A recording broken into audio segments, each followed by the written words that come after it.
Siapa yang tidak kenal namanya? Soekarno, sebuah nama yang terukir abadi dalam sejarah bangsa ini. Ia bukan sekadar nama, ia adalah simbol perjuangan. Ia lahir dengan nama Kusno Sosrodihardjo di Surabaya pada tanggal 6 Juni 1901, tepat saat fajar mulai menyingsing. Ayahnya, Raden Sokemi Sosrodihardjo, seorang guru priai Jawa. Ibunya, Ida Ayu Nyoman Rai, seorang perempuan Bali dari kasta Brahmana. Pertemuan dua budaya, Jawa dan Bali, membentuk karakternya. Sosok yang mampu merangkul keragaman, sering sakit-sakitan, membuat ayahnya mengganti namanya menjadi Soekarno. Su berarti baik. Karno adalah pahlawan dalam Wiracarita Mahabharata. Ia tumbuh menjadi anak yang cerdas, penuh rasa ingin tahu, dan memiliki pesona yang luar biasa. Pendidikan menjadi jembatan bagi Soekarno untuk memahami dunia. Ia melahap berbagai macam buku. Ia tidak hanya membaca soal teknik dan sipil, bidang studinya di Technische Hogeschool te Bandung. Ia menyelami pemikiran-pemikiran besar dunia. Dari Karl Marx, ia belajar tentang penindasan kelas. Dari Jean-Jacques Rousseau, ia memahami kontrak sosial. Dari para pemimpin pergerakan di India, Turki, dan Mesir, ia belajar strategi melawan penjajah. Di Bandung, kota yang dijuluki Paris Van Java, Soekarno tidak hanya menjadi mahasiswa, ia menjelma menjadi aktivis. Diskusi-diskusi panas di malam hari, di kamar-kamar kos yang sempit, ia mendirikan Partai Nasional Indonesia pada tahun 1927. Tujuannya jelas, Indonesia merdeka, sekarang. PNI bukan sekadar partai politik, ia adalah sebuah gerakan.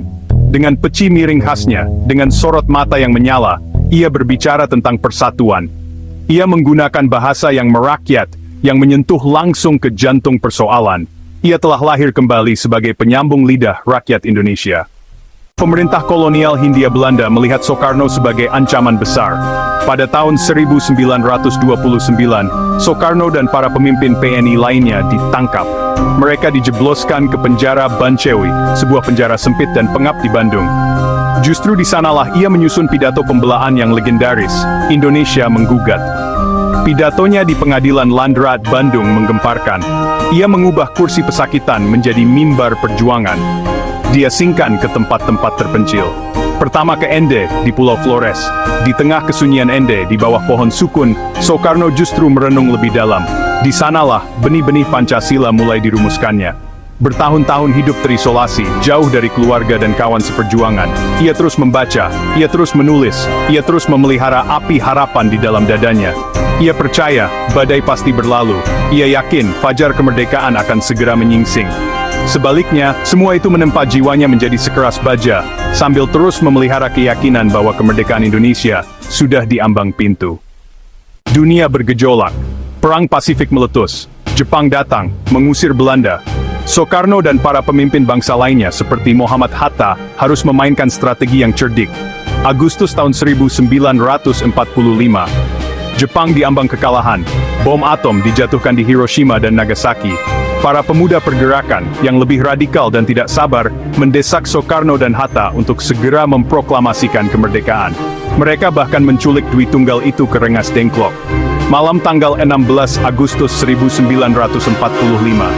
Di rumah Laksamana Maeda, Soekarno, Hatta, dan Achmad Soebarjo merumuskan naskah proklamasi. Jumat pagi, 17 Agustus 1945, di sebuah rumah sederhana di Jalan Pegangsaan Timur nomor 56 Jakarta. Ratusan orang berkumpul. Hanya ada tiang bendera dari bambu dan bendera merah putih yang dijahit tangan oleh Ibu Fatmawati. Tepat pukul 10 pagi, Soekarno didampingi Hatta maju ke depan mikrofon. Dengan suara yang tenang namun mantap, ia membacakan naskah proklamasi itu. 5 menit yang singkat, 5 menit yang menggetarkan, 5 menit yang mengguncang dunia. Sejak saat itu lahirlah sebuah negara baru, Republik Indonesia. Proklamasi bukanlah akhir dari perjuangan, ia adalah awal. Soekarno telah menunaikan tugas sejarahnya yang paling penting. Warisannya jauh lebih besar dari sekadar peristiwa proklamasi. Ia mewariskan sebuah api semangat yang tidak boleh padam.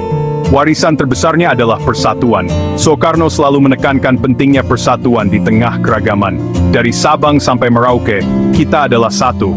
Ia mengajarkan kita untuk bangga menjadi Indonesia. Bangga dengan sejarah kita, bangga dengan budaya kita. Ia juga mewariskan semangat berdikari. Berdiri di atas kaki sendiri, mengelola kekayaan alamnya sendiri untuk sebesar-besar kemakmuran rakyat. Soekarno telah tiada. Namun, pemikiran dan semangatnya hidup selamanya. Bagi para pemuda, ia adalah teladan tentang bagaimana sebuah mimpi besar, jika diperjuangkan dengan sungguh-sungguh, bisa menjadi kenyataan. Jangan pernah mewarisi abu Sumpah Pemuda, tapi warisilah api Sumpah Pemuda, begitu pesannya. Hari ini, di tahun 2025, tugas kita adalah menjaga api itu agar tetap menyala. Api keberanian, api persatuan, dan api cinta pada tanah air. Itulah warisan sejati dari putra Sang Fajar, sang penyambung lidah rakyat Indonesia.